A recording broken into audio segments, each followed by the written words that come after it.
and welcome back to the Sesh. I'm Kendall Ray. And I'm Janelle. And we are back again, Yes. and super happy to be back because we really, really missed you Feels guys. so good to be back. I'm like Yes. having a really good time. We were just like dancing, like we're feeling so powerful and hyper. Like, Powerful and hyper. We were just literally just dancing. I Wow, was is like, that the energy I we felt were very feeling? powerful, and I'm feeling Okay. quite hyper. That coffee you got me earlier, whatever that was, it's got me wired.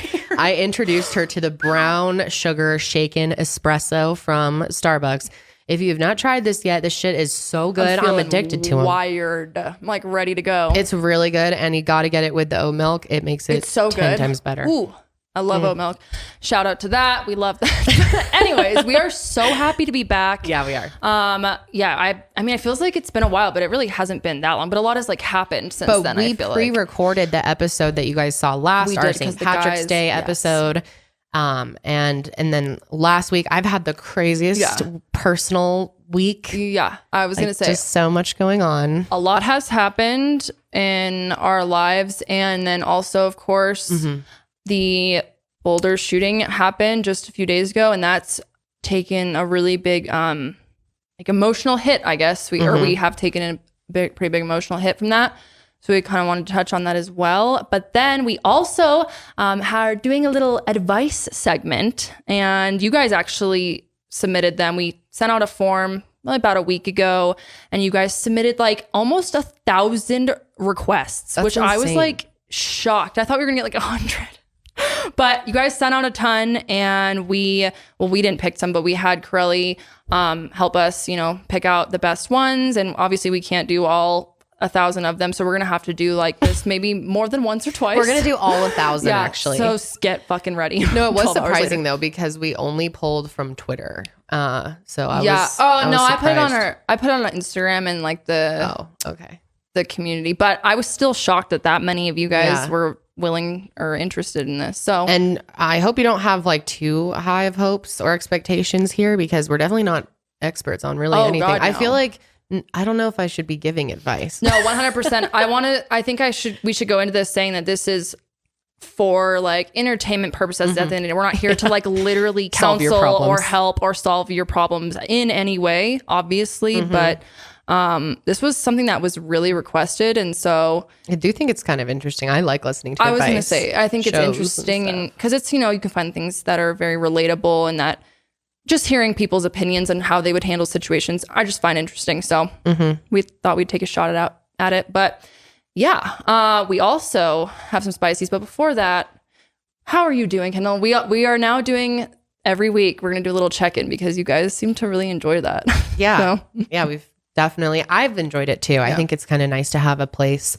This is like one thing I really missed when I switched over to true crime and doing, more focused content sure. on Not different like topics. about your life. Yeah, less personal. Right. I really missed kind of opening up to people, which I think some people think is like kind of strange. Like, don't treat the internet like your diary. But at Totally. some points, it's very comforting to me, and especially because we do have this fan base, I guess you could say, that's so kind and I don't know. It makes me feel a lot better to have somewhere like this now where I feel like I can just openly share.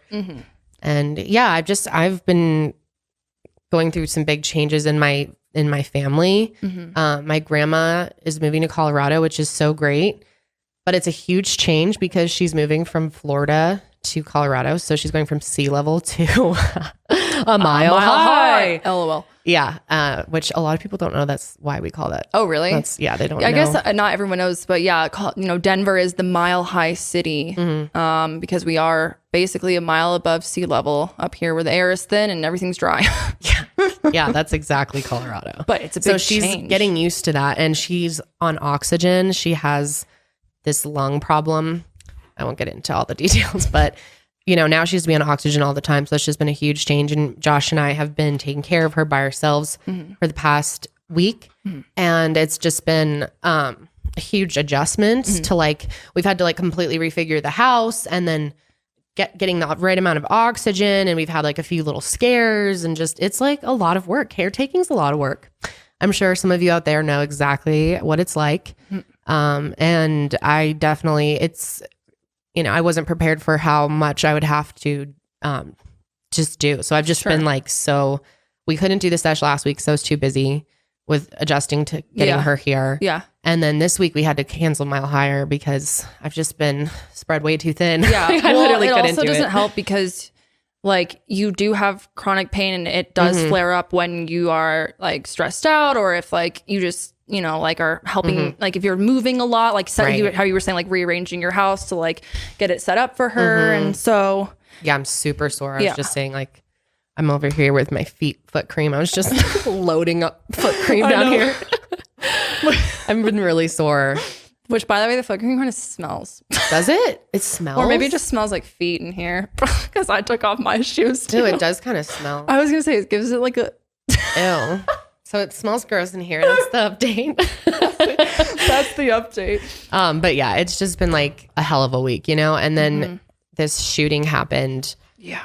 And all of us have been just going through it. Like, I think a lot of people all across the nation, sadly, can relate to what this feels like when it happens close to home. It just hits harder than normal. And Coloradans have been through a lot of these. Did I say that right? Yeah. Colorado. Coloradans. We've been through a lot of mass shootings. We have. Unfortunately. We have. And it's just been... Yeah, I literally was like, I canceled the episode that we were supposed to record for Mile Higher this week right after that happened, because we were supposed to spend that night getting prepared, going over our notes and everything. And I was like, I literally mentally cannot go look at a true crime case right now. Yeah. I had to record a video the next day and it was so hard. It was hard to even focus. I had to say it in the beginning of the video just to like preface my anxieties through the roof right now. Yeah. I'm a mess. Yeah. I would, yep. I think so many people now relate. It's really upsetting to see Colorado, like a place that we are so familiar with, on national TV for the same reason so many times. And it's just this one, for some reason, it's made me feel so many. I'm really mad. I'm obviously absolutely heartbroken and devastated. I'm scared as fuck. And I feel like really helpless, of like, what do we do now? Like, thoughts and prayers again. And it's just incredibly, emotional, to be honest. It's like, I go through periods of like absolutely like sobbing, and then I'm like mad, and then I'm like kind of numb, and it's a lot to take in, especially at a place like a grocery store where you're, you know, you're just trying to buy food, and feel safe. And it's really upsetting that we have to think about this at the back of, and I'm not just saying people in Colorado, but people in general, everywhere in America, have to have this thought of going into the store and buying food, going to a theater, another going to place a school, to add to the list of a we're mall, no longer safe here anymore, a club, a concert. And I mean, just add it to the list. You know, a spa, a place of worship. It's really scary to think about what it's like now. So then, okay, well, what is it going to be like in 10 years from now, and 20 years from now? And what is it going to be like when the pandemic ends? I know. I have no words. I don't know. Yeah. Sorry, guys. It's just it's really intense, and we might edit some of this out, you know, depending, but we're not going to be on here and pretend like this isn't really fucking us up, to be honest. It's been really rough. So, I don't know what to say at this point, because it feels like truly there's nothing impactful enough that I can't even say at this point. Exactly. Everything that needs to be said has been said, and it's still, at the end of the day, what do we have? Exactly. So it's just really hard. I think what's been, like you said, so difficult about this is King Supers. Yeah. You know, this is for us. This is our Harris Teeter or our Winn-Dixie. This is our Colorado Publix, grocery store. Our Smiths. It's safe there. Like, I grew up, my dad would say, let's hop in the car and go for a ride to King Supers. And I would love that, you know? And now I'm thinking mostly about how terrifying having kids is going to be. Yeah. Am I going to go into every grocery store and have to plan an exit strategy? I know. It's now I'm like, I haven't even the mic. Would you grab me the tissue there, Sid? Sorry, I'm just no, you're just kind of caught up with me. It's no, I it's just not, it's not fair that we have to, we as in Americans have to think about this pretty much all the time at this point. Yeah. And I'm scared. And personally, I mean, I'm not going to like get political with this, you know, that's really not what we're here for. I'm really heartbroken at the end of the day, and I'm really fucking scared. Well, I hope everyone is. Yeah. I hope everyone's heartbroken now. You know, how can you not be? This, you know, I mean, within 10 people, 5 days, there were 2 mass shootings in America. That's almost 20 people in the past week. Yeah. And it's happening every day on a smaller scale. But, you know, just this alone, there was an officer shot there who has 7 kids. The youngest one being 7 years old. It's like too upsetting to even process fully. And if you're not heartbroken, I don't know what to say. It's really, I'm scared. That's why I think I'm so mad, because I'm like, why do I have to be scared now all the time? Like I already have like catastrophic thinking, to be honest. Like that's just a big part of my anxiety is I'm always like worst case scenario everywhere I go. And so it's like, it's frustrating that places where like King Soopers, where I usually, you know, enjoy kind of roaming the aisles and picking out foods that are interesting and maybe like putting in my headphones, listening to a podcast and just kind of like having my own time. It's like frustrating that now I'm like, can't listen to a podcast because what if I need to hear gunshots go off to save my own life?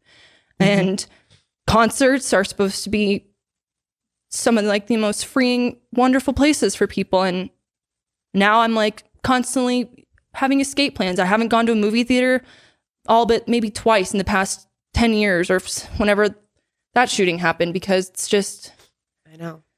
It's places that you felt were safe, when they feel like they're no longer safe, that just does something to your psyche, I think. Yeah.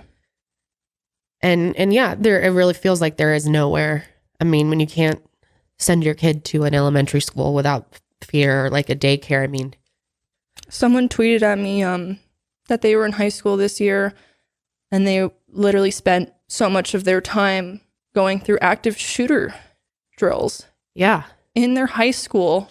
And they were like, you know, someone slams the locker too loud or drops something. We all go to the worst case scenario. Yep. And I just saw on the news the other day this training that they're having teachers do, where they're literally teaching them how to treat bullet wounds. See, I don't know how this is going to affect all of our mental health, like years to come, and our kids' mental health. And that's what I'm most scared about, bringing kids into this. Me too. Oh my God. Like I was talking to my mom and she was like, God, you know, I was telling her like, I'm scared to have kids. I'm scared to send them to school. I'm scared to go places. And she was like, I'm so sorry you're having to deal with that. I never once feared of sending you and your brother to school. I never thought of that. That was never a thought in my mind. And now it's like a thought in our mind, and we don't even have kids. It started when we were so young too, you know, like I don't know if you were old enough to remember when Columbine happened. Do you remember it? Vaguely. You must have been 3, 4. I was like 6. Were you 6? Maybe. Yeah, I think I was 5. like 4 or 5. I kind of remember like the aftershock of it when like people would talk about it, and my parents explained like there were bad guys that came into school, but they tried to shelter me pretty well. But yeah, I don't remember like seeing it on the news or anything, but I remember my parents talking about it. And I remember we had like soccer practice that day, and that all the parents were like wigging out at the field that maybe this would happen at all the schools. Is this some like big, it was just so shocking at the time. And that was, I mean, the fact that made such national news, and now these shootings, like oftentimes it's moved over quickly, or some people don't even hear about them. And I understand, because how can you keep up with every single thing? It's exhausting. Like it is, this week has been exhausting keeping up with this, because it's our local thing. And then I feel guilty not keeping up with it, because I'm like, oh my gosh, like I don't want to seem like I don't care, because of course I care, but also like there's a point where I'm like, okay, you have to stop reading about them, the victims for now, and you have to put your shit down and you have to turn something else on because I'm sitting here like literally festering in this sadness and fear. And at the end of the day, I'm like, for what though? Like, how is what? So like 2 weeks from now, is this just going to be another statistic and we're moving on to the next thing? Like, I don't. That's how it's starting to feel. So needless to say, contacted my therapist. Good. That's an update. Hello, can That's I get on your schedule permanently for like ever? Yeah, it's definitely been. I'm gonna go back and talk to because it's just it's a lot to process because now it's just an added thing when you go to the grocery store. You know, Sydney just said on her way here, "Have you guys gone to the grocery store yet?" And then it just like it hit me like I haven't even gone yet. Did you go yet? Yeah, no, I actually haven't been to like the grocery store. I ran into Target, but yeah, same. Not gonna lie, vibe. Yeah. I'm terrified just because I have anxiety as well, and it's just absolutely awful. And for some reason, this one has resonated with me, or has impacted you. Yeah, it's impacting greatly. Me like more so than others. Not saying that their levels or anything. Of course not. You know, right. Just sure. With such a mundane task that personally, like you guys are saying, I enjoy. I go at that same exact time. Yeah. Because it's not crowded. Sure. And it's just awful. It is. And it's in a location that's like known to be super, super safe. Yeah. Boulder is like, if you're not aware, it's like where all the, it's very known for like the hippie city. Some people call it like Granola Town. Yeah, it's very, there's a lot of just really kind-hearted. Very outdoorsy, just very wonderful people there. And that's why I was like, just it also, yeah, I mean, God, it's just, I can't imagine, I have stepbrothers that grew up in Boulder. One of them still lives there. And I was told that he was literally about to go to that exact King Soopers 5 minutes before it happened. And he lives 2 blocks away. That's insane. And he didn't go because he decided to do the dishes instead. Wow. And that's so crazy. Yeah, that's just like, I mean, it puts everything in perspective for you. It really does. 100%. And if I'm being honest, like, I don't want to go into like the details, obviously, but like him and I aren't like super close. We've kind of like maybe lost some connection throughout the years. And so that almost like really even made it more real. Like, holy shit, dude, what if something had happened and you hadn't have talked to him in a few years? And like, it just really like, I know it's so cheesy, but it's like, life is so precious and randomly can be taken away. Yeah. Just fragile. I know. Hearing about the victims and I feel bad.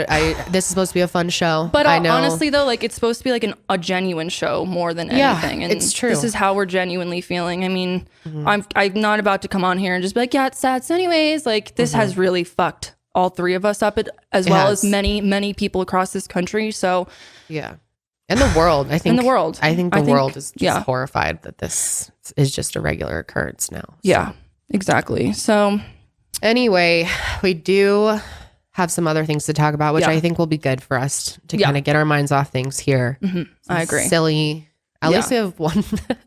I want to talk about this fucking cinnamon toast crunch shrimp business. We are absolutely going to cover that. And we also are going to touch on David Dobrik. Oh, yeah. I mean, how could we not? This is quite huge. So a lot has happened. But holy crap. We will get into all of that after a word from our sponsors.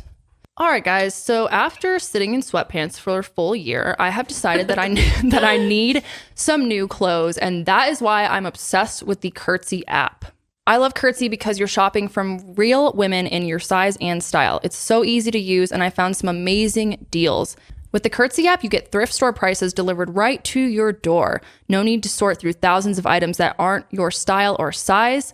I find so many different brands on there. I found Levi's, I found Birkenstocks, I have found American Eagle. There's like anything you could want, you need just search for, and then everything that is listed will pop up and you can just sort through the best option for you.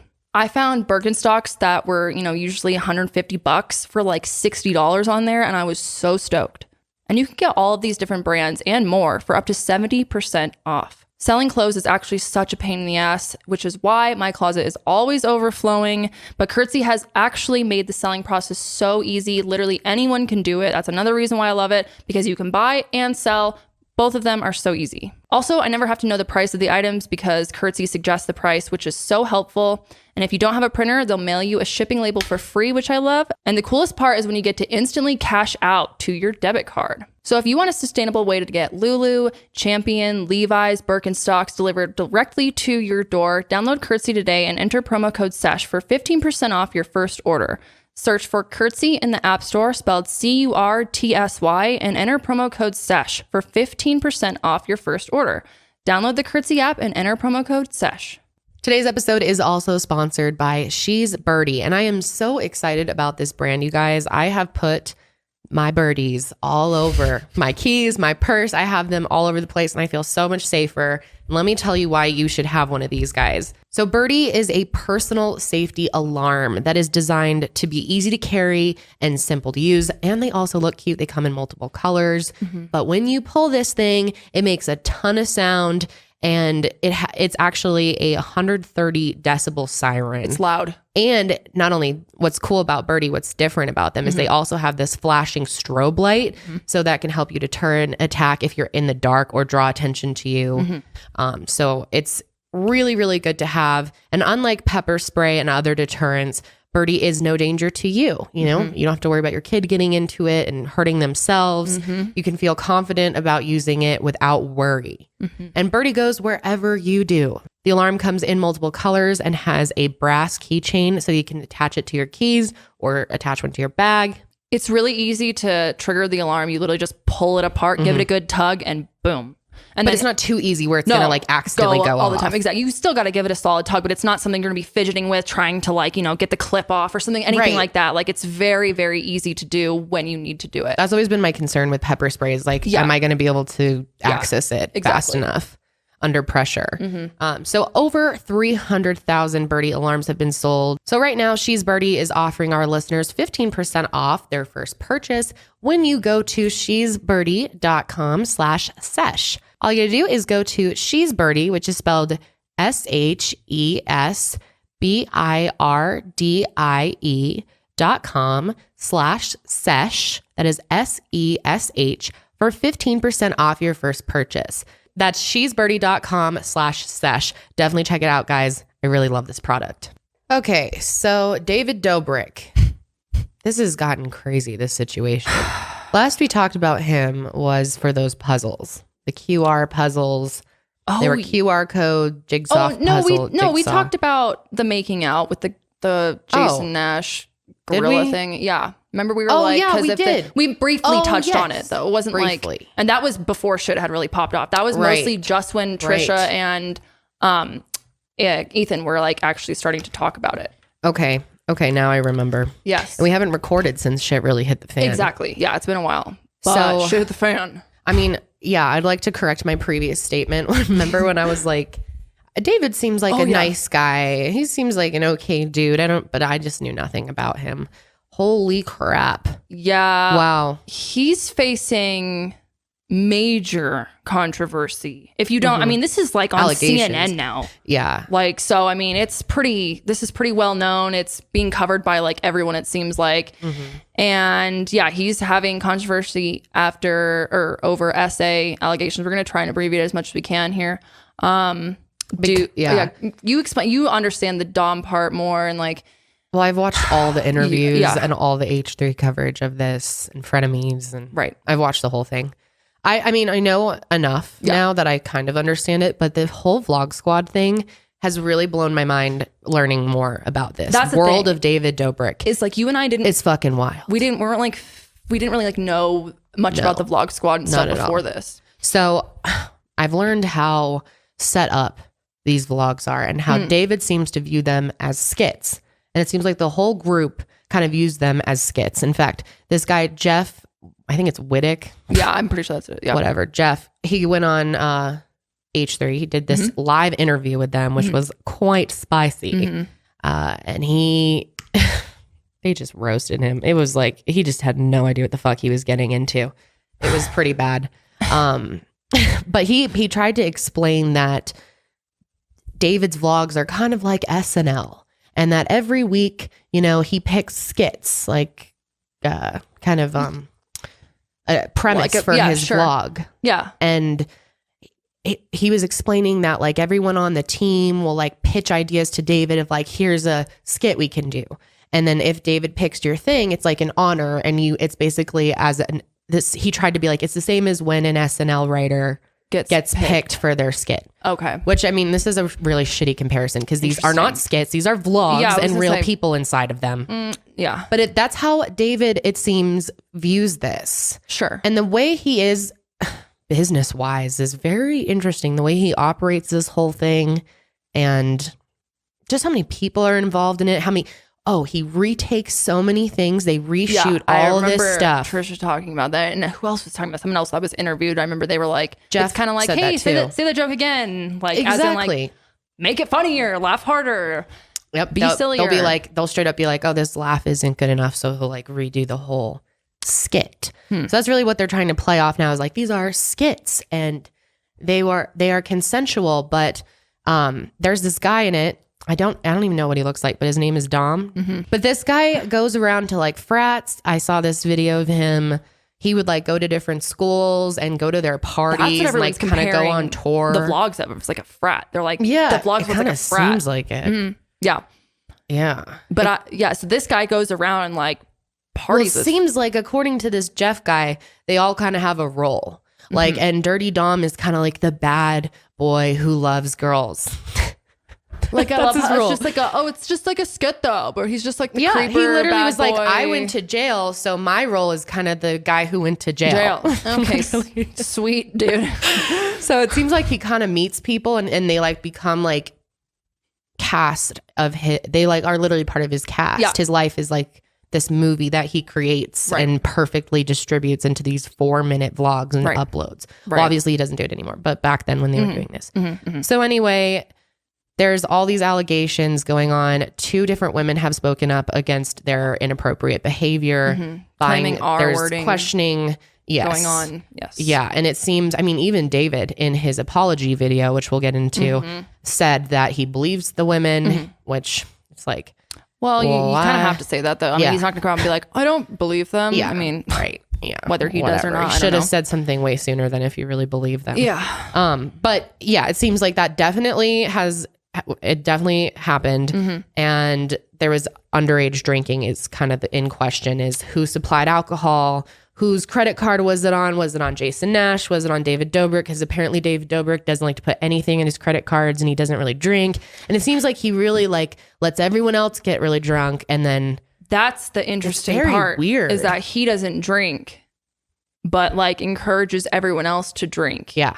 A lot. Or it seems like to the whatever amount it takes to like loosen them up and get them to perform well for his vlogs. And to do like different sexual things. Yeah.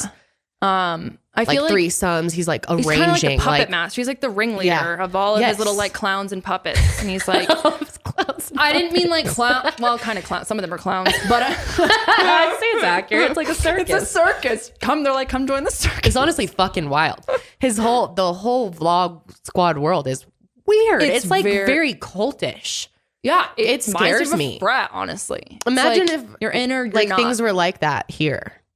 Like we had all these like bizarre rules and we like retook things and like all these secrets and like it's very like they have like protocols of like don't speak up about certain things and it's very like David Dobrik's like kind of mob leader vibes, you know, or like cult leader vibe. I don't know. Well, I feel like he portrays like the innocent goofy one that's just there with the camera to catch the funny things that happen, and his friends are all crazy and funny, but I think in reality he's like setting them up to perform theoretically and like make fools out of themselves or do something drastic that will get views. And then David's over here kind of like ditching any flack because he's not the one. It's his like goofy friend. Yeah. And he's just like here to give away Teslas. It's very obvious now looking at it with that lens. And that's clearly what is going on. Right. And that's why he brings all these different people in his life. And when they stand up and they're like, hey, I don't want to be used by you like this. Right. He ditches them. He like stops being friends with them, stops filming with them.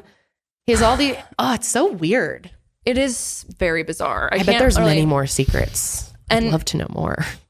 Yeah. Oh, yeah. I'm sure this is like just who knows what goes on. I'm sure there's like, NDAs. Who knows? So I don't know exactly. But either way, for a while, he was like just basically denying, ignoring. Trying to sweep it under the rug. Which is kind of what video that was like basically deflecting the whole thing. It was really short, and then people were pissed because they were like, what kind of shit ass video is that? Like, and it was posted to his like podcast channel or something. Right. And it was very, very bad. And so he did another apology. He did another one this time. It's very mixed reviews. Like it's been, at first I guess it was getting tons of likes but I think a lot of people are realizing that this is likely, like, would he made this apology if all his sponsors pulled out? That's the interesting part is he felt, he's like, I'm sorry for like ever. And then all of a sudden his sponsors pull out and now he's crying and saying he's sorry, which I'm like, watching that, if you just took everything else away and just watched the apology, I feel like you would probably be like, okay, that's, it seems to be genuine. At least that's kind of where I was getting at, is that it seemed like he was saying all the right things, right? But then I was textbook, like, surface level. But then I was like, if you put everything else of like the context of when he uploaded that and what he uploaded before and how he got sponsors ripped, and SeatGeek is like, I mean, him and SeatGeek have been like obsessed with each other since day one. So the fact that they pulled out from working with him, I think it's kind of, and then he put up the apology. I'm like, are you apologizing to the people who are accusing you of doing bad things and accusing others, or are you apologizing to SeatGeek? And I think it was also because Jeff did such a horrible interview like the day before that he realized like, I need to put out my own version of things before people just start fucking up on live streams and saying things that aren't true. Damage or like control. Yeah, I think he felt like he needed to do that to protect himself, But I agree, it was very like calculated, and it makes you feel like it's disingenuous because look, he lost DoorDash, EA Sports, HelloFresh, SeatGeek. He's probably not going to get any new stuff because now, I mean, maybe eventually, whatever, but it's going to be a long time. But he does all these sponsored Tesla giveaway. He gives out so much money. Right. I mean, nowhere near Mr. Beast levels, but like even his house, his mortgage payment must be insane. I mean, the dude, I don't know if you guys have seen his mansion, but he has like a drinking fountain with fruit punch, and it's like the wildest house. It's huge. It's so bougie. And it's in LA. I can't imagine how much it is. He's probably just shitting bricks because he's like, what am I going to do? And he's probably got so many people on his payroll. That Jeff guy says he's got 10 people. He's got 10 employees. Jeff. Yeah? Just Jeff, not David. Oh, I was going to say I'm surprised not more. David's got probably way more than that. Yeah, I'm sure he's got zillions. But just Jeff. Just interesting. I did not know that. Wow. Okay. I know. And that's what's so... and the other thing that was really interesting is that he was like saying...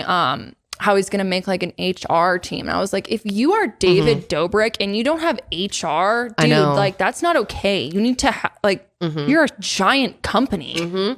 You're huge. Yeah, it's really bad. You're like one of the biggest people on the internet and you don't have an HR person or a way for someone to, get help or report things if needed. I don't know. Especially with this many people in it and the type of content that he's putting out in these vlogs, like it seems like you would have to have something like that legally, like exactly very odd. That's what the whole thing is too extremely odd. I'm sure he's regretting it now because now he's kind of scrambling. He's regretting a lot right now. So I mean, I don't know, what do you think? It's clear what you think. You've never been a fan of. Yeah, to be honest, I've never been a fan of David.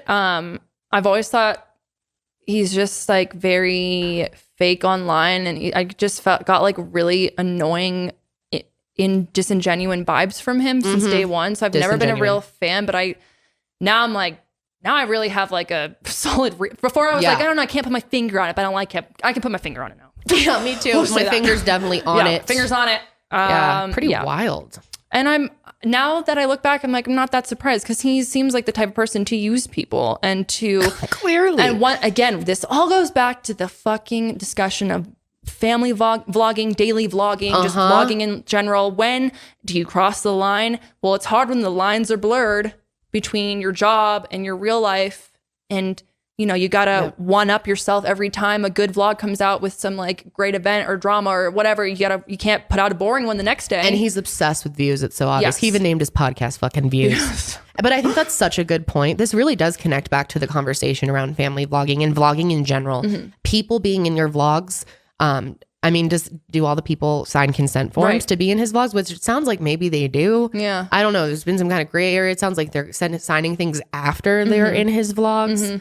Very questionable. But yeah, it's just kind of like a big family if you think about it. His vlog squad is kind of like his family. Like, is David exploiting all these different people by having them in his vlogs and making them do all the crazy stuff, which is kind of like the same argument with when your kids are doing kind of making the entertainment. Right. And you're just using it and uploading it. And yeah. Exactly. I think that ties very much into that discussion. Think about family vlogging. A lot of times, like, you see the thumbnail and it's not about the vlogger, it's about their kid or about another family. So-and-so did this kid had this, whatever, fell down, this person lost this, or, so whatever. True. And so, but it's also the same for these types of vlogs. If it's never like David Dobrik, it's always like some type of special guest or some celebrity or some other person did something stupid or some other person did something funny. Yeah. It's always like the extremes. And so I don't know. I just am like, how long, I guess, yeah, it's going to catch up to at some point. And I'm surprised it took this long, to be honest, because it sounds like this shit's been going on for a long time. Yeah. And I'm just surprised that, like, I'm wondering, like, did he not know what he was doing was wrong? Or did he know and he just didn't think he'd ever get caught or exposed for it? I don't know. I don't know. I mean, he is super young too. Maybe is it possible that he just genuinely didn't realize how wrong what he was doing at the time of all these different, when he's hurt all these different people? And I don't know. I guess I don't know. I'm like, I'm not, personally involved. So I don't know how bad it really was behind the scenes. I don't know how much people really tried to, reach out and say, hey, this is not cool. Can you stop doing this? And if he listened or not, kind of sounds like he doesn't really like listen, or like you said, he's kind of like, okay, no problem, dude, you can get out of the vlog though, like we don't need you anymore type of thing.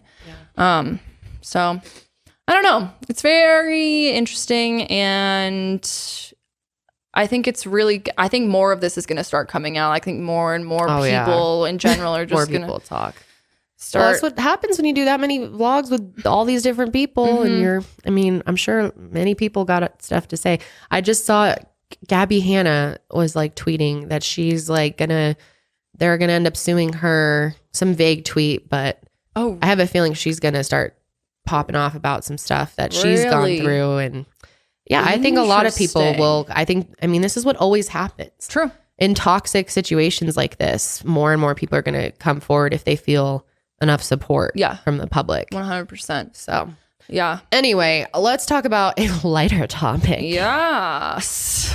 A little shrimpier topic. Spicy. Cinnamon toast shrimp. Ugh, this is some nasty shit, man. I think it's delicious. So, I'm sure most of you guys have heard about this. Yeah. This was super, super viral. Unless maybe you're not on Twitter, because I asked John and he hadn't even heard of it. I was like, this guy lives under a rock. Yeah. I'm pretty sure they're talking about it on the late night shows. I'm sure. Yeah. Oh, yeah. Stephen Colbert even posted this thing. Well, John just works too much. He doesn't do anything. No wonder he doesn't never know about anything. He's like, what, the dude works all day. Is it daytime or night? No. Poor guy. It won't it'll be over soon. But anyways, okay. So Monday morning, this guy, Jensen Karp, who is a journalist, I guess, poured himself a bowl of his favorite cereal, Cinnamon Toast Crunch. That's a good cereal, right? It's so good. One of the best. That's I'm like, oh no. I know. Oh, no. Horrifying. It's so good. And then he's pouring it in, and then all of a sudden he looks down and he sees a couple of sugar-coated shrimp tails plopping out into his bowl. What the fuck? SCS, sugar-coated shrimp. And if you look at these shrimp, you guys, like, okay, they're tails, but they are literally so look like they went through like the sprinkling process of the cinnamon and sugar. Yeah. Like straight up, they look like they like went through the tumbler or whatever it is that coats the same thing. Like they look like they've been around with those guys hanging out for a while. They've been through the whole process. Yeah. Yep. So he immediately, he's a comedian and a writer in LA. And then his wife, comedian and a writer, his wife, Danielle Fishel. Yep. She played Topanga on Boy Meets World, which is one of my favorite shows. I don't even know what that is, but I've watched it fully. Oh, you have Sid? Oh yeah. Really? Topanga, the best romance of all time is Corey and Topanga. I love them so much. But yeah, I guess she's married to this guy, Jensen. So she kind of got wrapped into it, made it a little more interesting.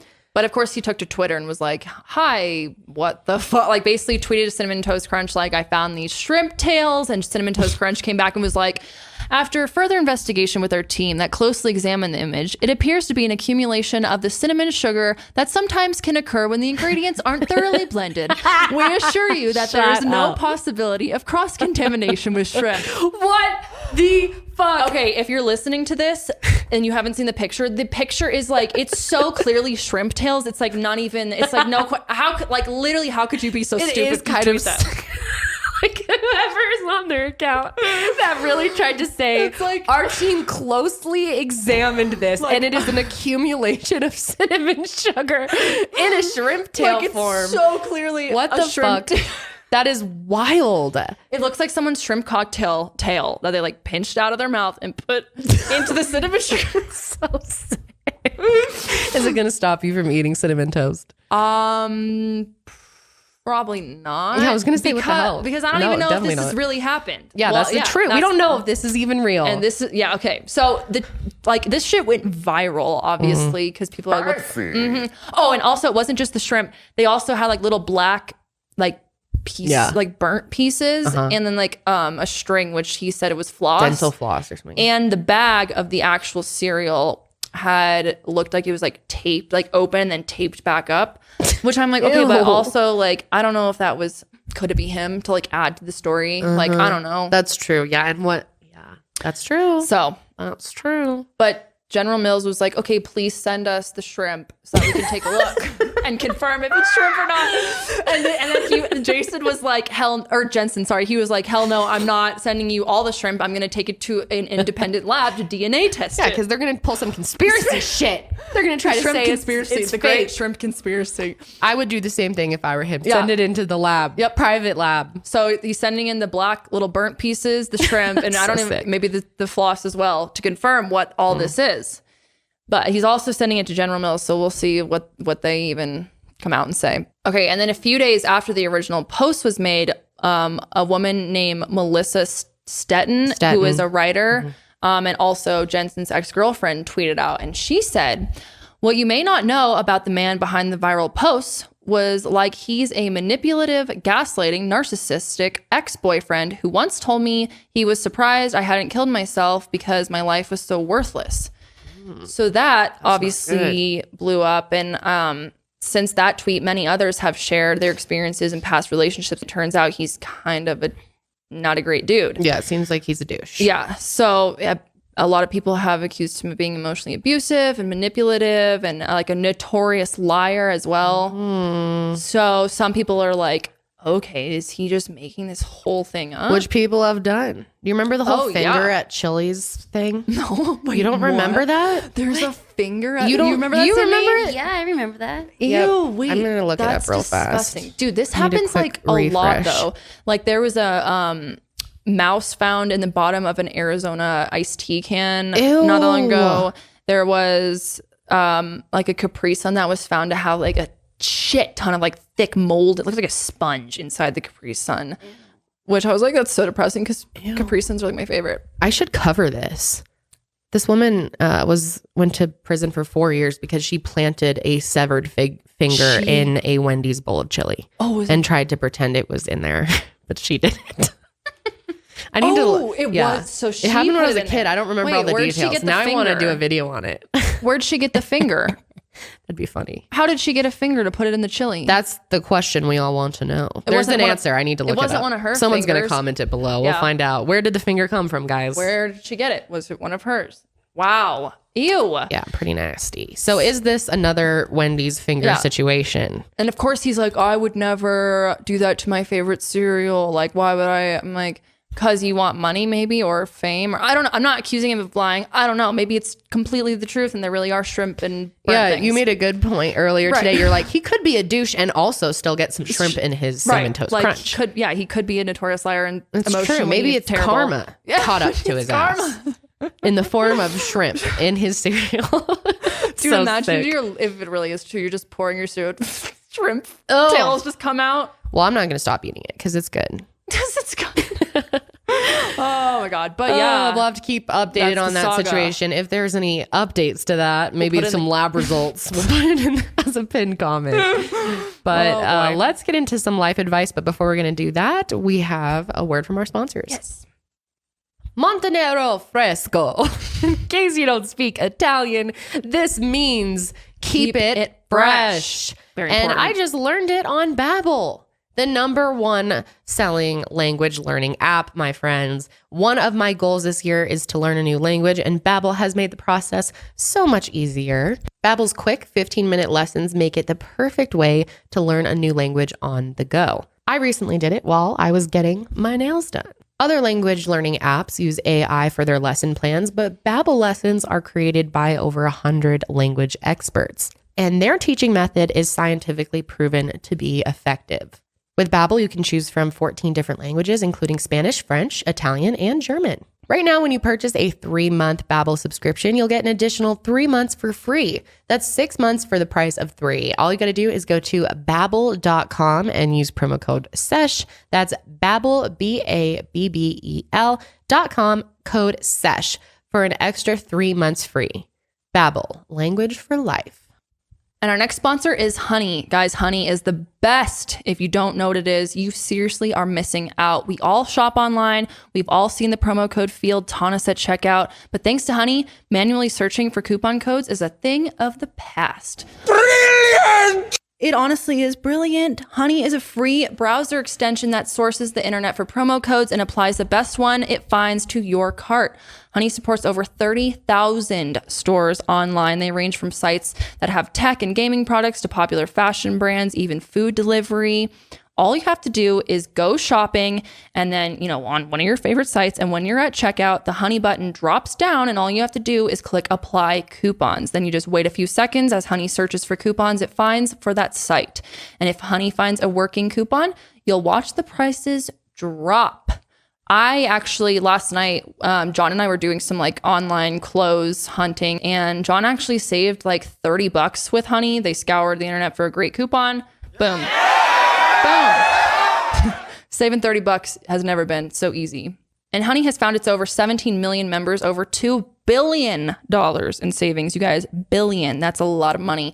So if you don't already have Honey, you could be straight up missing out on free savings. It's literally free to install and it just takes a few seconds. And by getting it, you'll be doing yourself a solid and supporting this podcast. So get Honey for free at joinhoney.com/thesesh. That's joinhoney.com/thesesh. Okay, I am ready to give some advice. Unsolicited advice. Woohoo. Take it or leave it. Yeah, it might be horrible. Yeah, no. So don't take it too seriously. Full disclaimer, this is just our opinions. We are not giving you professional... That's my opinion. No, seriously, we're not giving you medical advice, mental health advice, anything like that. We are just stating our opinion. Take it or leave it. Okay, number 1.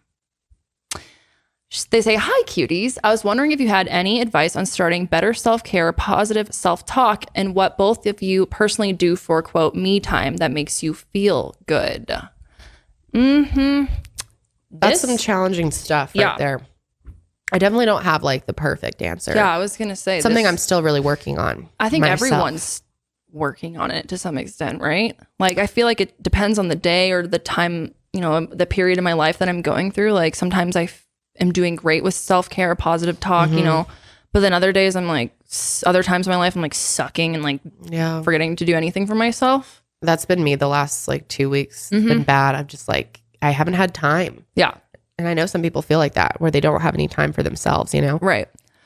I would say at least positive self-talk. I can say that's been one thing that's been a huge challenge for me my whole life, and it still is, obviously, but I have made some big progress in that area in the last year. Yeah. And I think it's just about replacing each individual thought.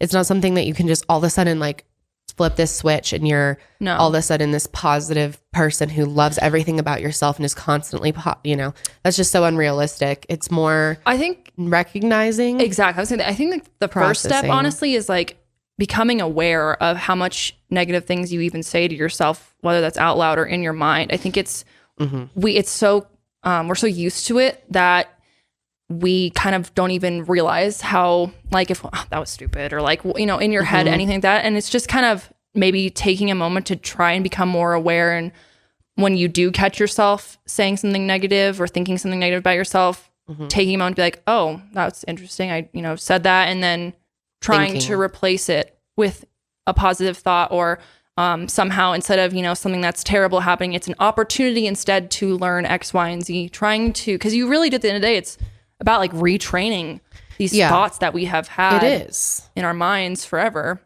And it's hard to retrain your mind. It's going to take time. Yeah.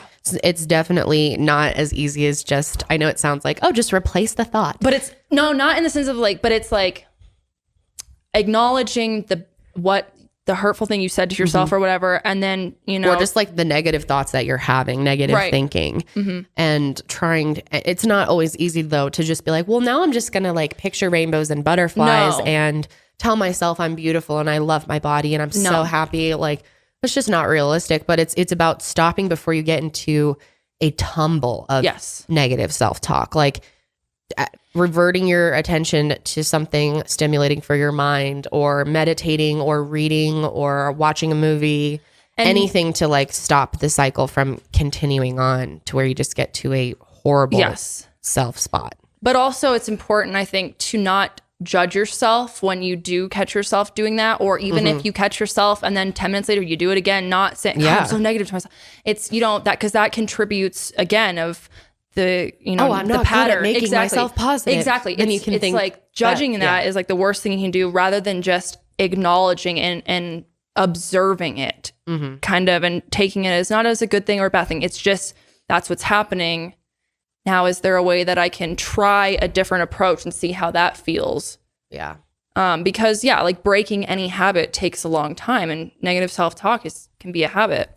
Also, I'd say one thing like externally, as far as like positive self-talk, is if you're on social media, to unfollow or mute people pages that make you feel bad, even if you feel guilty about feeling bad, even if they're a great person and they like you and they comment on your cute shit, but for some reason seeing their post makes you feel shitty about yourself in any way, mute them. They're not going to know. And really try and only interact on social media with things that genuinely make you feel good. Yes, that is the best tip that I've ever learned from the whole body positivity community.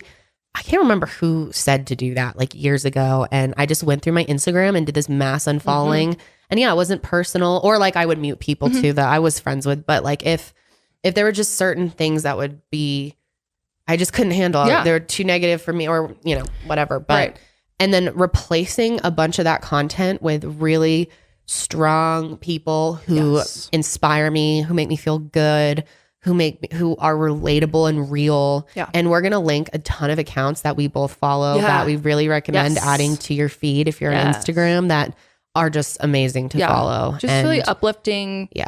Because that is a lot of women positivity. It's really hard. Like getting on social media, you can get off feeling so terrible about yourself. Like, oh my God, it still happens to me all the time. You can't escape it completely. Right, of course. I mean, Instagram for sure isn't my safe place. No. I don't go to it when I'm stressed out. I'm barely on Instagram, but same. When I do get on there, most of the time it's really positive, encouraging content that is good for me, because Instagram knows. That's what I always like. That is true. Instagram keeps track of what you're liking. So if you don't want to see stuff that makes you upset, don't like that stuff. Don't swipe on it. Don't watch the video. And if you do see something you like, really like it, maybe save it. Or comment on it. And it will start to learn what you want to see, and it will, push out more of that type of stuff. And that's going to look different for everyone. Like for us, it's animal content, like a lot of just women positivity, mental health positivity, like plants and just like random interest food accounts. That's the kind of stuff that I like to follow. Educational things. Yep. Yeah. So and then as far as like what do we do personally for me time that makes you feel good? We talked about this a little bit, but like vegging out to reality TV makes, I mean, I'm serious, like to make it's like for me time, because it kind of allows myself to separate from my own struggles and what I'm going through in my life and just kind of like focus on something else. So that's really great to veg out.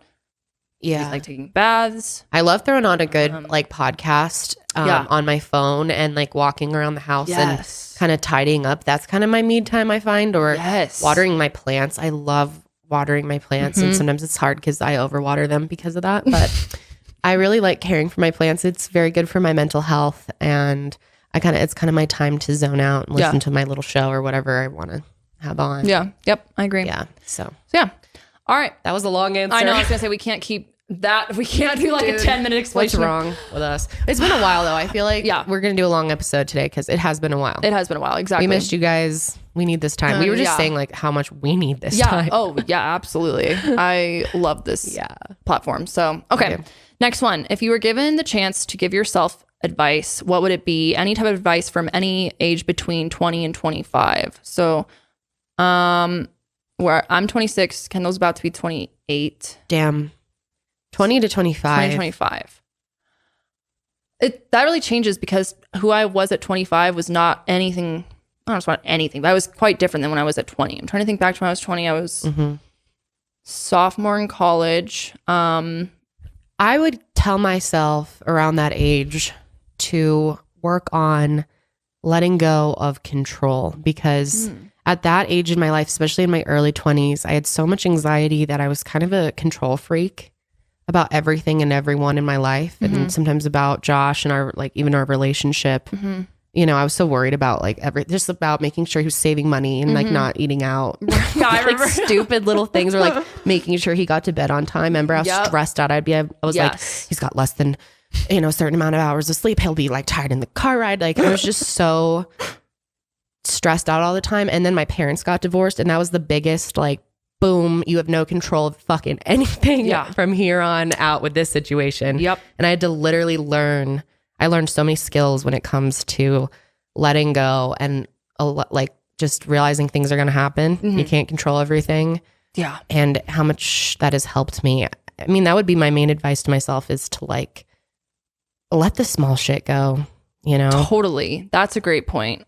One thing I learned in the past, probably like 5 years, honestly, is a lot of times when I'm in the moment and something seems so shitty and it's like so fucked up, and then whatever, I think I ask myself, a month from now, will I even remember this, or will it matter?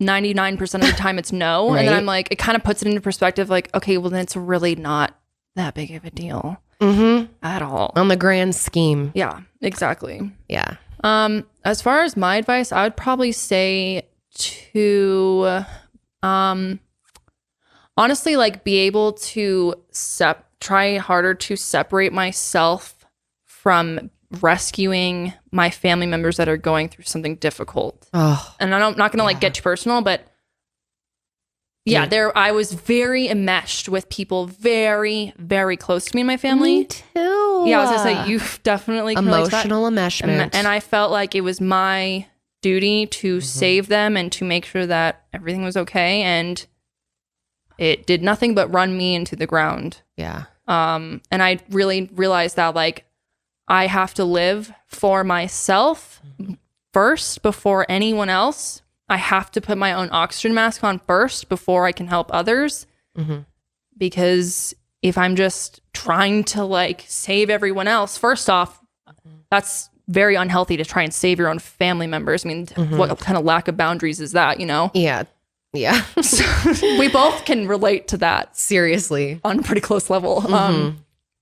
But yeah, I think that would probably be my biggest advice, which I don't know if that like relates to, you know, half of you guys. I mean, who knows? But I'm sure a lot of people get that. Yeah, it's the idea of, and I'm still learning it today. I mean, I'm still trying to take my own advice of like, live for yourself. That's one of the top issues I'm in my like therapy goals. Yeah, it's hard.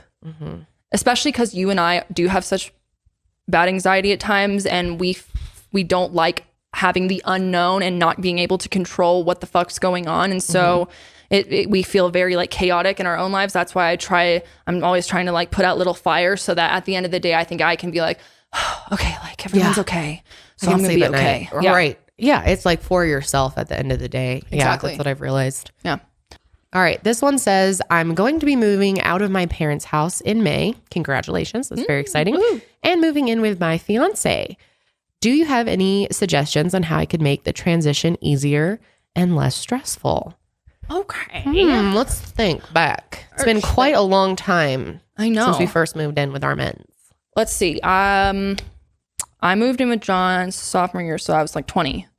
I don't know how old you are, but it doesn't really matter at the end of the day. I was freshman year. It's like your freshman year? Okay. Yeah, just pretty young.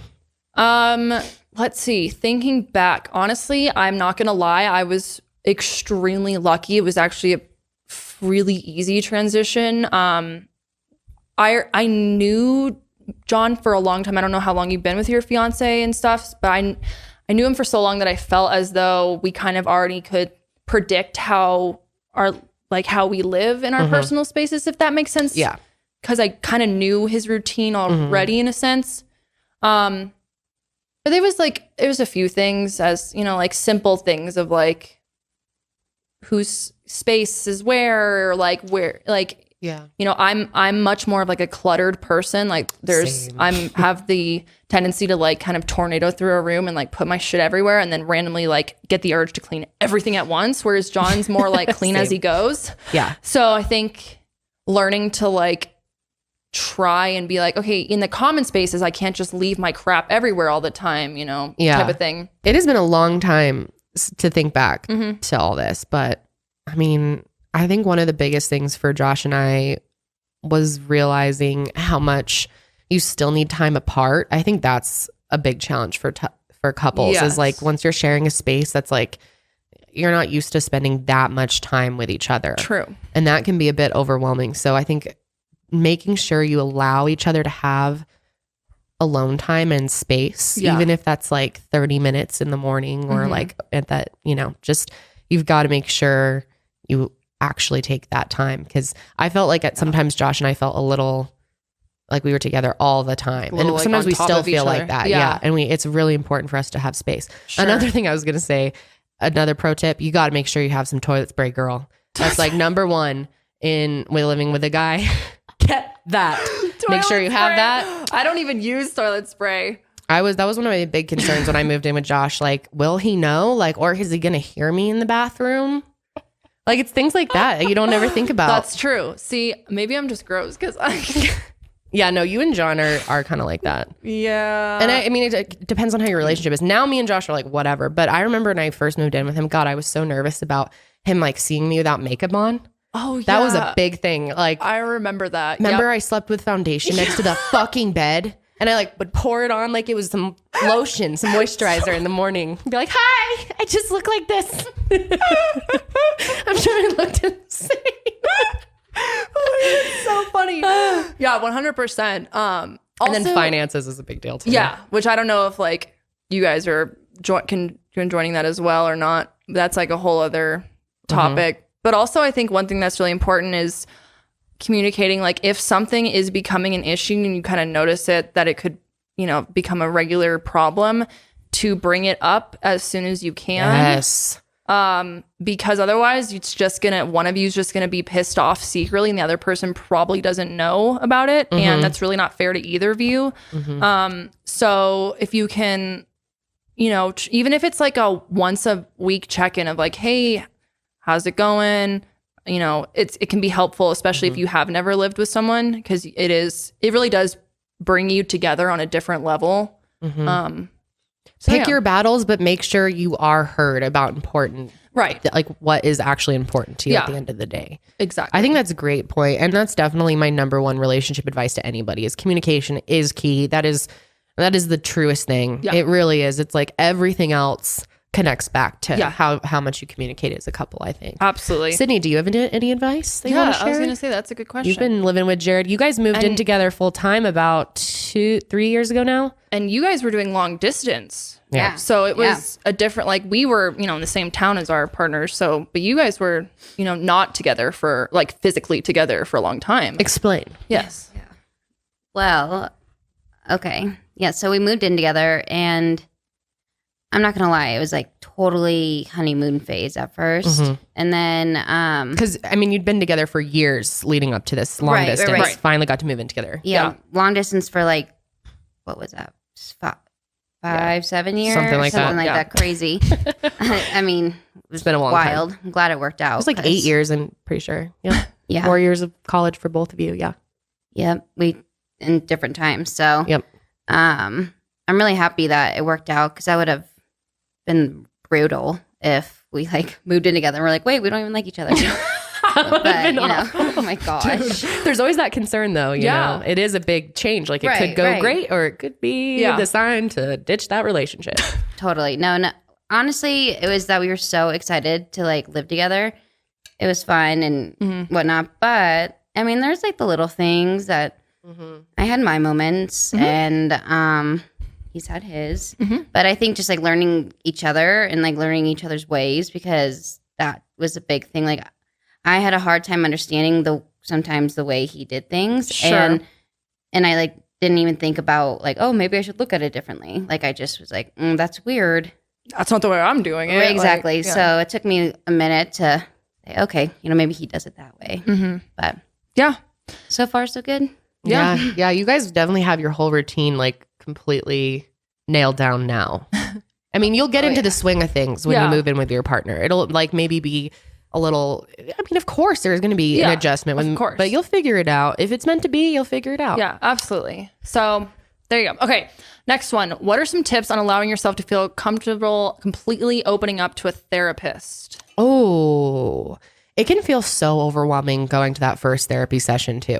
Cause it feels like, holy crap, I've got to open the book of my life. I gotta tell everyone my story to the stranger. Do we need to like break out a family tree and be like, well, this person is estranged, this person left, this person was abandoned. Like, how do I map this out? No, it's hard. And then you're like, how could they possibly understand what I'm going through? Because then without me explaining the whole thing, and I can't explain the whole thing, and they're never going to understand my dynamic between this person and that and the other.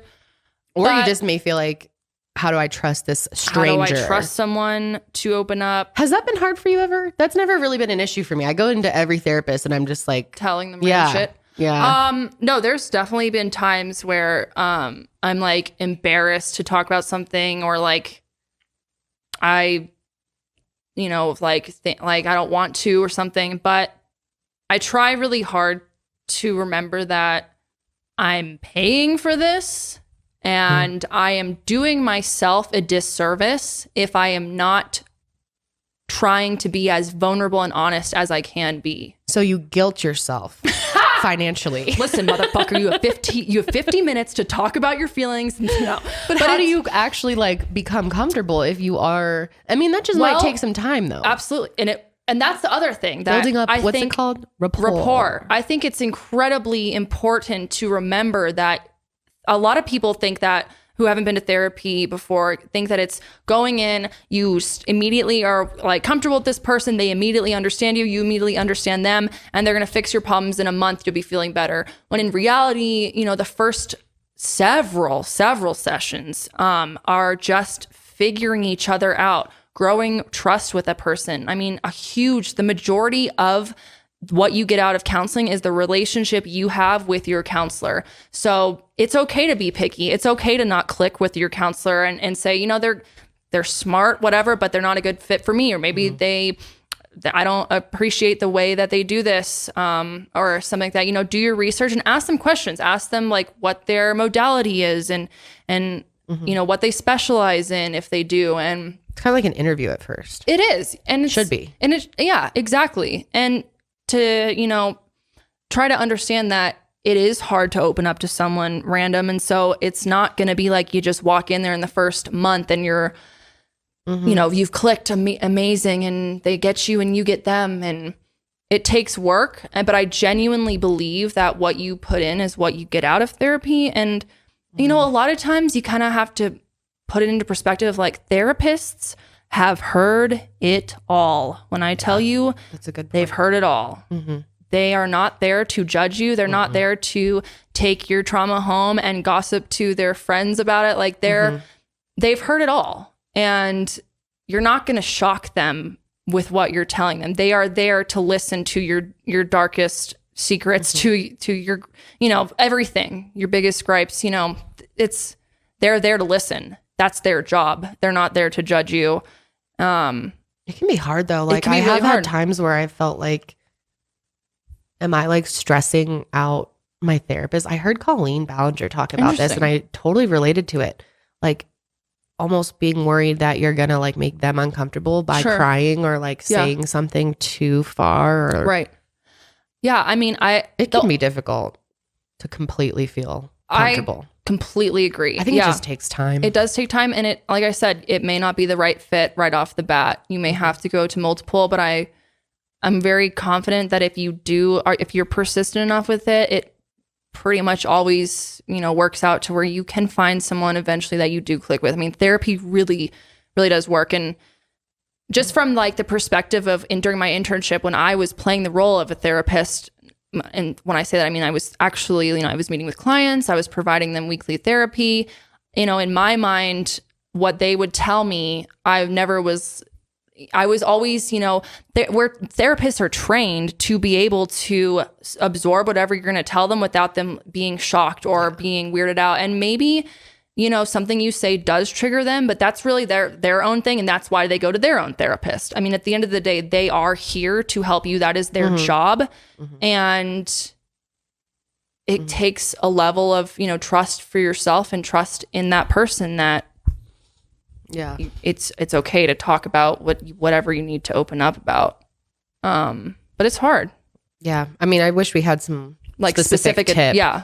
But yeah, I would say it takes time. Yeah, it does. You don't feel like you have to just open up on everything on the first day. And there's nothing wrong with going in there and saying, hi, I'm new to this, or maybe you're not new to this. I don't know. But saying I'm nervous to open up to a stranger. I feel weird about it. I feel a little bit hesitant to tell you some things. You can be honest with them and they're not going to be like, well, tell me anyways. They're going to be like, that's totally normal. Yeah, they can guide you through it. Yeah, exactly. They're trained to be able to help you when you are feeling concerned. So, all right, next one. I've been friends with someone for over 30 years. This person has been like a sister to me, but lately she's become a very toxic person. I've been considering ending the friendship, but I don't know how. I'm a shy person and I usually avoid conflict, but I know I need to stop letting her walk all over me. When I was her maid of honor, she pretended she had a maid of honor gift for me. Literally 5 seconds after she gave me the gift, she asked to use it as her something borrowed and never gave it back to me. That's fucking brutal. Savage. And after the whole wedding party went shopping for dresses, everyone went out to eat except me. I wasn't invited. I heard my friends say I would just be a fifth wheel. I could go on, but I don't want to make this too long. Any advice would be appreciated. Oh my gosh. Okay. She sounds very toxic. I was going to say, that doesn't sound like a good friend anymore. Maybe she was at one point. So how does she end the friendship? But 30 years of friendship is a long time. It is. Is it worth saving? So my question is, if you do have 30 years of a relationship, can you confront her and say, look, the giving back something borrowed really hurt. The fact that I wasn't invited really hurt. Can you be honest with her about how you're feeling? And, depending on how that response is, go from there? Or is it something where you feel it's maybe too much water under the bridge? Well, I think she said she's a shy person, and that can be really hard. She said she usually avoids conflict. So that's kind of hard to be like, I agree. Hey, I mean, maybe, I don't know. I think that what's the approach? If you are wanting to try to salvage that relationship, then I think you owe it to that person of 30 years to be honest with them. And I know that can be hard. Maybe it's not confronting them face to face. Maybe it's writing them a letter and dropping it off. That's a good idea. I think some people, communicate best by writing their thoughts down. It can be so overwhelming. And if you're a really emotional person, it can be so hard to confront someone and actually get your thoughts out properly. Right. Because you get so especially if that other person, or you are, if you guys are very reactive and you're maybe gonna get heated in the moment and not be able to be as productive as you would have originally, been able to think your thoughts out, write them out. So that's an option, but there is a point where maybe it's time for you guys to go separate ways. Sometimes you need a cutoff. Yeah. I've done it. Yeah. We've done it. Yeah. Sometimes you got to do it. And the thing is like, I feel like when you're friends with someone for so long that you kind of have this guilt of like, well, I can't not be friends with them because I've always been friends with them. And like, that's just the way it is. But really, that's not fair to either of you. Because if that relationship isn't serving you and is only damaging you. Unless you feel like you can work on it or go to therapy. That would be maybe a good approach. If she's really like a sister to you and this is someone who you've had in your life for so long, maybe it's worth trying to bring in a third party who can kind of explain things better to each of you and reconnect you. I mean, but if you could just always take the approach of like ghosting her. Yeah. I mean, sometimes you like have to just literally stop responding to toxic people, and that's just the way you cut them off. I would say that it may be helpful to give them, if you do plan to cut that tie with them, to give them a explanation of some sort so that they're not just like, so-and-so blew me off, haven't heard of them in months, what the fuck? You don't have to explain yourself as in like, hope you understand. It can be like, this is just how I'm feeling. This is how it has to be. Unfortunately, I'm going to have to cut ties with you. Wish you the best. Yeah. It doesn't have to be this long drawn out thing. But yeah, that's hard. I mean, but it sounds like she's not treating you well at all. No, I would cut her off. That's really unfair and it sounds very toxic and hurtful. Calling you a fifth wheel is very if you're maid of honor, that's really disrespectful. Hurtful. And I wonder why she's having you be her maid of honor. If she seems to not value you guys' friendship, then why even bother with that? I don't know. I think you should probably move on from her. Yeah. Life's too short to have toxic people around, I think. So me and my sister live around the corner from each other, and our boyfriends are best friends. Me and my sister are also very close to one another's significant other. I'm very close with her boyfriend as a friend, and same way around. For context, me and my boyfriend have been together for 8 years, and she and him have been together for about 2. They only recently moved in together, however, and have been transitioning a lot since she has 2 kids, and he's filling a step-parent role. Whenever they fight, I usually get a call from one of them, sometimes both, and I give my advice on what they can do to change for themselves and whatever is going on. Both of them call her for advice? I guess so, yeah, because I guess they're all really close. I mostly give advice to her boyfriend, who I was friends with before they started dating. He struggles a lot, and I try to be there for him. Just to clarify, I do not pick sides or put each other against each other. Literally a day ago, my boyfriend and I got into an argument, and a lot of miscommunication happened, resulting in a big fight. He was with my sister's boyfriend at the time, and instead of being there for me, he hyped me up and even turned it on my sister. I don't think he expected for me and my boyfriend to make up and realize all of the missing pieces and how he's apologetic and wants to consider this a mistake to move on. I'm very hurt and feeling like he was never a friend to me. What are your thoughts on the situation? Sorry if this was long. There's a lot of detail, but I hope this is enough. Dang, so you guys are like all really close friends. Talk about enmeshment. Yeah, I was going to say, holy shit. Yeah, that sounds like a lot of boundaries need to be made. I was going to say boundaries.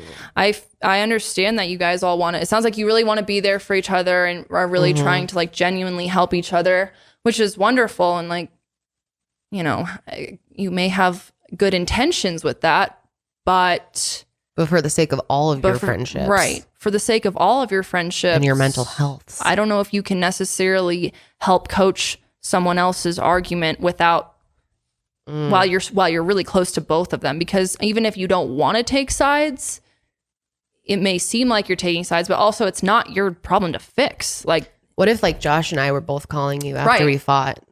Like, I'd be like, get your fucking asses to therapy. But like at the end of the day, that's unhealthy for you to try and be working on like a relationship that's not even yours. Yeah.